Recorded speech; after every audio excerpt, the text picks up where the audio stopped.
ভারত থেকে পানি ঢুকছে বাংলাদেশে, প্লাবিত হতে পারে ৫ জেলা।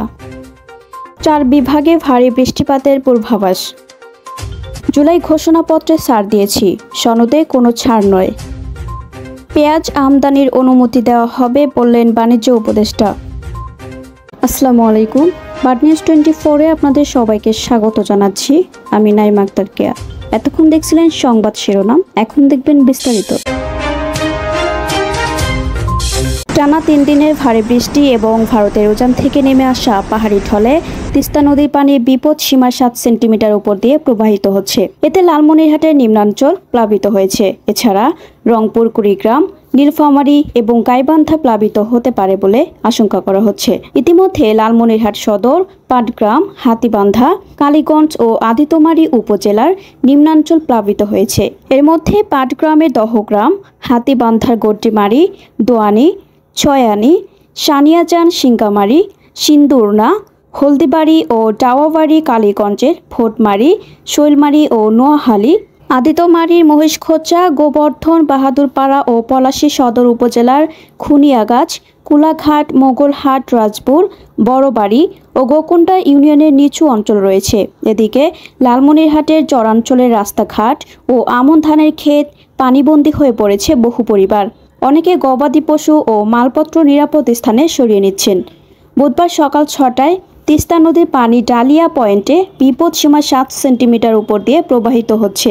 পানি যেভাবে হু হু করে বাড়ছে তাতে যে কোনো সময় বড় ধরনের বন্যার আশঙ্কা করছেন নদী পাড়ের মানুষজন। এদিকে তিস্তার পানির চাপ সামাল দিতে দেশের সবচেয়ে বড় সেচ প্রকল্প তিস্তা ব্যারেজ পয়েন্টে ৪৪টি জলকপাট খুলে দিয়েছে কর্তৃপক্ষ।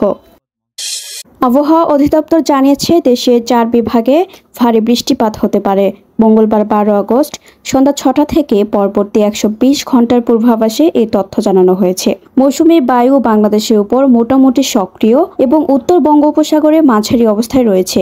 পরবর্তী ২৪ ঘন্টার মধ্যে পশ্চিম মধ্য বঙ্গোপসাগর ও তৎসংলগ্ন উত্তর পশ্চিম বঙ্গোপসাগরে একটি লঘুচাপ সৃষ্টি হতে পারে।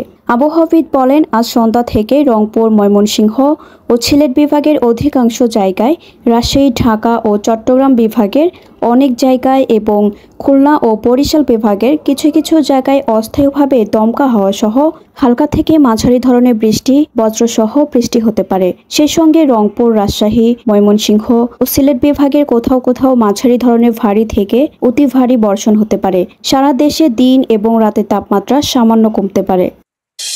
জাতীয় নাগরিক পার্টির এনসিপির আহ্বায়ক নাহিদ ইসলাম বলেছেন, আমরা গত ১ বছর অনেক ছাড় দিয়েছি, জুলাই ঘোষণাপত্রে ছাড় দিয়েছি, কিন্তু আমরা জুলাই সনদে কোনো ছাড় দিব না। মঙ্গলবার রাজধানীর ফার্মগেট কৃষিবিদ ইনস্টিটিউশনে আন্তর্জাতিক যুব দিবস উপলক্ষে জাতীয় যুব সম্মেলনে তিনি একথা বলেন। নাহিদ বলেন, আমরা নির্বাচন চাই। নির্বাচন গণতন্ত্র ও অধিকারের জন্যই আমাদের লড়াই ছিল, কিন্তু আমরা এও বলি যে পরিবর্তনের মধ্যে দিয়ে বাংলাদেশকে যেতে হবে। বাংলাদেশের এই মুহূর্তের বড় সংকট হচ্ছে স্থিতিশীলতা ও রাজনৈতিক দলগুলোর মধ্যে ঐক্য ধরে রাখা। যেই মৌলিক সংস্কার, যেই নতুন বন্দোবস্তের কথা আমরা বলেছি, যেখানে গণতন্ত্র নিশ্চিত হবে, স্বৈরাচার আর ফিরে আসতে পারবে না, রাষ্ট্র কাঠামোকে গণতান্ত্রিক হিসেবে করে তুলব, সেই জুলাই সনদে আমরা ১ বিন্দু পরিমাণ ছাড় দিব না। বাজারের সরবরাহ বাড়াতে পেঁয়াজ আমদানির অনুমতি দেওয়া হবে বলে জানিয়েছেন বাণিজ্য উপদেষ্টা শেখ বশিরউদ্দিন। মঙ্গলবার ১২ আগস্ট ২০২৫-২৬ অর্থ বছরের রপ্তানি লক্ষ্যমাত্রা নির্ধারণ সংক্রান্ত সভা শেষে প্রেস ব্রিফিংয়ে তিনি একথা জানান।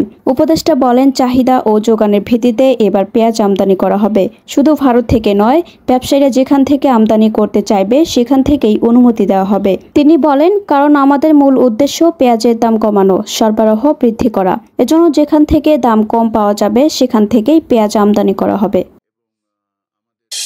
এতক্ষণ আমাদের সাথে থাকার জন্য আপনাদের সবাইকে ধন্যবাদ। পরবর্তী সংবাদ দেখার জন্য আমন্ত্রণ এবং সাবস্ক্রাইব করে বাড নিউজের পাশে থাকুন।